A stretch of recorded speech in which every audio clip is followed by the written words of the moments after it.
ഇനി ഒരു അവസാനമായിട്ട് ഒരു കാര്യം കൂടി ഞാൻ ഇവിടെ സൂചിപ്പിക്കുകയാണ്. മതേതരത്വം എന്ന് പറയുന്ന ഒരു വിഷയം അത് വരുമ്പോൾ ഒരു വലിയൊരു ഇരട്ടത്താപ്പും ഒരു കാപട്യവും ഇവിടെ നമുക്ക് കാണാൻ കഴിയും. അതെന്താണ്? ഇന്ത്യൻ മതേതരത്വം എന്ന് പറയുന്ന സംഗതി അത് തകർന്നുകൊണ്ടിരിക്കുകയാണ്. BJP സർക്കാർ തകർത്തിരിക്കുന്നു. ഓക്കെ, എങ്ങനെയാണ് തകർത്തത്? നമ്മൾ എക്സാമ്പിൾസ് ചോദിക്കുകയാണ്. അപ്പൊ അവർ ഉദാഹരണം പറയും. പൂജ നടത്തി പ്രധാനമന്ത്രി, പാർലമെന്റിൽ ചില കാര്യങ്ങളൊക്കെ അവർ കാണിച്ചു, അതേപോലെ ദേശീയഗാനം പാടി, അല്ലെങ്കിൽ പുഷ്പാർച്ചന നടത്തി. ഇതൊക്കെയാണ് മതേതരത്വം തകർന്നു എന്നതിൻ്റെ വലിയ സയൻസ് ആൻഡ് സിംറ്റംസ് ആയിട്ട് ഇവർ പൊക്കിക്കൊണ്ടുവരുന്നത്.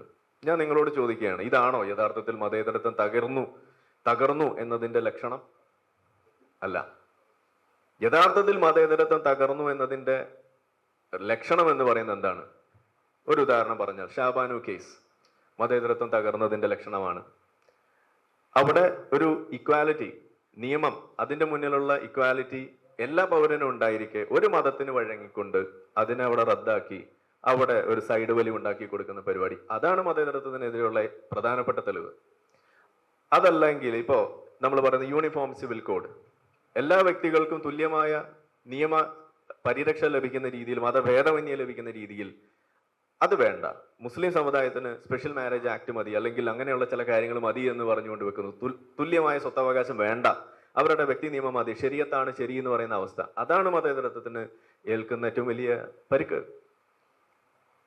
ഇപ്പൊ ഈ പറയുന്ന വഖഫ് നിയമത്തിന്റെ വിഷയം നിങ്ങൾ എടുക്കാം, അതാണ് മതേതരത്വത്തിന് ഏൽക്കുന്ന പരിക്ക് എന്ന് പറയുന്നത്. അതല്ലാതെ റിച്വലിസ്റ്റിക് ആയിട്ടുള്ളത് കൾച്ചറൽ ഡിസ്പ്ലേ എന്ന് പറയുന്ന സംഗതി, എനിക്ക് അതിനോട് യോജിപ്പില്ല, അത് വേറെ കാര്യം. പക്ഷെ മതേതരത്വം തകർന്നു എന്ന് പറയുമ്പോൾ അതിന് ഉദാഹരണം പറയുമ്പോൾ നിങ്ങൾ പറയേണ്ടത് പുഷ്പാർച്ചന നടത്തിയതിന്റെ കഥയോ അതല്ലെങ്കിൽ മോദി സന്യാസ വേഷം ധരിച്ച ഏതെങ്കിലും ഗുഹയിൽ പോയി ഇരുന്നു എന്നതിന്റെ ചിത്രമോ അല്ല മതേതരത്വം തകർന്നു എന്നതിന്റെ ലക്ഷണം.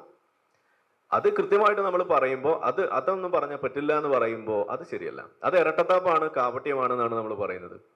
അവിടെയാണ് നമുക്കിത് ഉറക്കെ പറയേണ്ടി വരുന്നത്.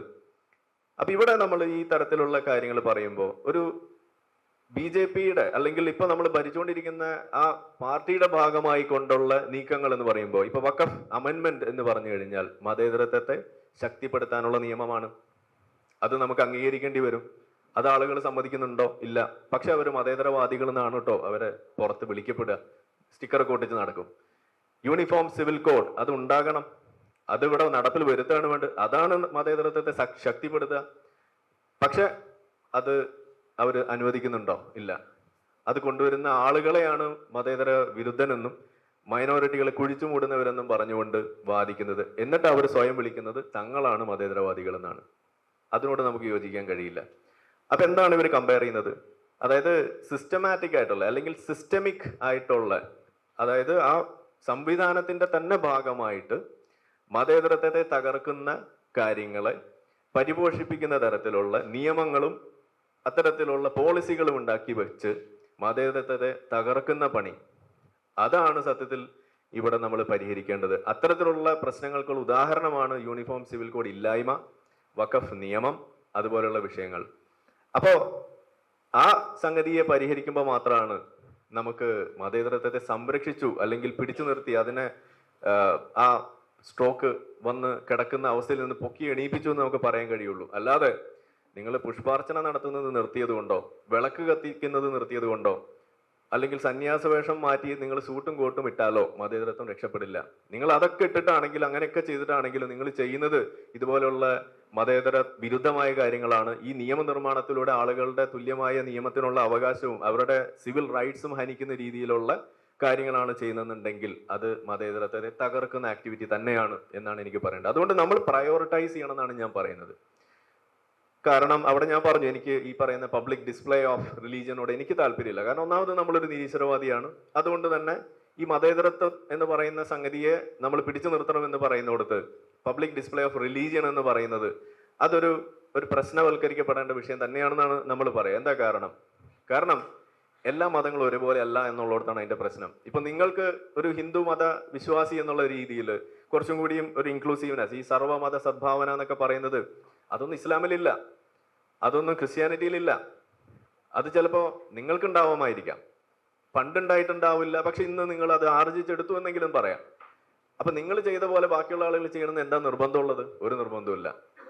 അപ്പോ ഏതെങ്കിലും വിധേന ഇപ്പൊ ബംഗ്ലാദേശിലൊക്കെ സംഭവിച്ച പോലെ ഒരു ഹസീന പോയിട്ട് ഒരു യൂനസ് വരുന്നത് പോലെ നമ്മുടെ നാട്ടിൽ ഒരു ചേഞ്ച് അങ്ങനെ വന്നു കഴിഞ്ഞാൽ ഈ പബ്ലിക് ഡിസ്പ്ലേ എന്ന് പറയുന്ന സാധനം ഒരു പോപ്പുലർ ആയിട്ടുള്ള ഒരു സ്റ്റേറ്റ് ആക്ടിവിറ്റിയും കൂടി ആയിട്ട് മാറുന്ന ഒരു അവസ്ഥയും കൂടി വന്നു കഴിഞ്ഞാൽ ആ രണ്ടാമത് കടന്നു വരുന്ന ആള് ഇതുപോലെ മറ്റേതെങ്കിലും ഒരു മതത്തിലുള്ള ഒരാളാണെന്നുണ്ടെങ്കിൽ നിങ്ങൾ കാണിച്ച പോലെയുള്ള ഇൻക്ലൂസീവ്നെസ് അവർ കാണിക്കണം എന്നൊരു നിർബന്ധമില്ല.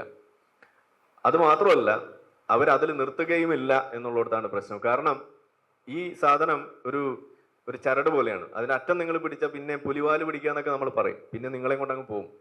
കാരണം അത് ആചാരത്തിൽ തുടങ്ങി പിന്നെ അത് എത്തി നിൽക്കുക മത നിയമത്തിലാണ്. അപ്പൊ അതുകൊണ്ട് ആണ് ഈ വെസ്റ്റേൺ കൺസെപ്റ്റ് എന്ന് പറയുന്ന സെപ്പറേഷൻ തന്നെ വേണമെന്ന് നമ്മളെ പോലുള്ള ആളുകൾ പറയുന്നതിന്റെ കാരണം അതാണ്. അതിലേക്ക് കടക്കണം എന്നുണ്ടെങ്കിൽ അതിൽ പ്രയോറിറ്റൈസ് ചെയ്യേണ്ടത് ആചാരങ്ങളെ അനുഷ്ഠാനങ്ങളെ അല്ല, അത് സെക്കൻഡറി ആണ്.